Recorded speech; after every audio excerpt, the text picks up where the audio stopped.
সিটিটা তো কুকারে বেজেছে, আসল সিটিটা তো আমার বরের মনে বেজেছে।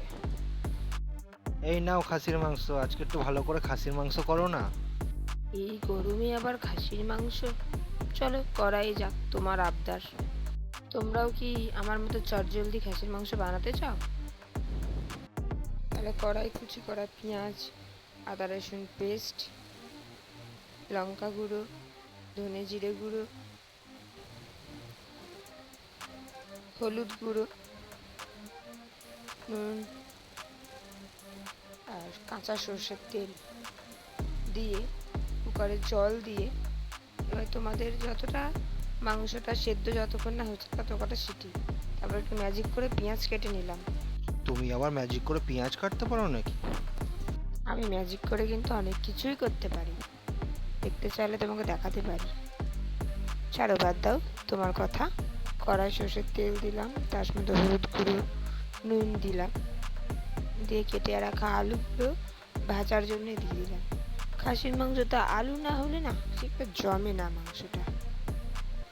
আলুগুলোকে হালকা লাল লাল করে ভাজতে হবে। কি গো, কত দূর হলো তোমার মাংস তরকারি? আমার তো খিদে পেয়েছে এবার। দাঁড়াও দাঁড়াও, ভালো করে করতে গেলে তো একটু সময় লাগবেই বাপু। আলুটা লাল লাল করে, হালকা লাল লাল করে ভেজে নেবো। আমাকে আবার তাড়াতাড়ি করতে হবে, কেননা পরে খিদে পেয়ে গেছে জোরে। তো কড়ার মধ্যে সরিষার তেল দিয়ে দিলাম, তার মধ্যে একটু গরম মশলা গোটা, ম্যাজিক করে যে পেঁয়াজটা কেটেছিলাম আমি জাদু করে, সে পেঁয়াজটা দিয়ে দিলাম। এই পেঁয়াজটা হালকা লাল লাল করে ভাজবো। একটুখানি কষা মাংস আমাকেও দিও, টেস্ট করব। হ্যাঁ গো বাবা, হ্যাঁ, তোমাকে দেবো না তো কাকে দেবো? তোমার জন্যই তো সবটা করা। কুকারে মাংসটা আমি সেদ্ধ হয়ে গেছে, পেঁয়াজটাকে ভালো করে লাল লাল করে একটুখানি ভেজে নেবো।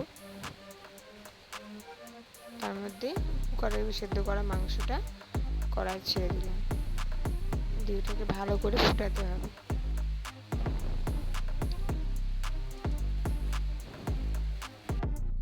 একটুখানি মাংস স্যাম্পেল দাও, ল্যাবে টেস্ট করতে নিয়ে যাবো। তোমার যেন একটু সবুর নেই।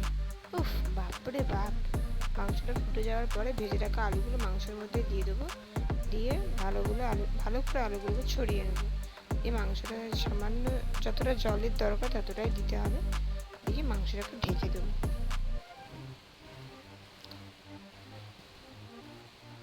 যতক্ষণ না আলুটা গলছে না ততক্ষণ মাংসটা ঢেকে রাখি। দেখো, আলুটাও গলে গেছে। তৈরি আমার খাসির মাংস, চটজলদি খাসির মাংসের তরকারি। ওহো, কি লাগছে!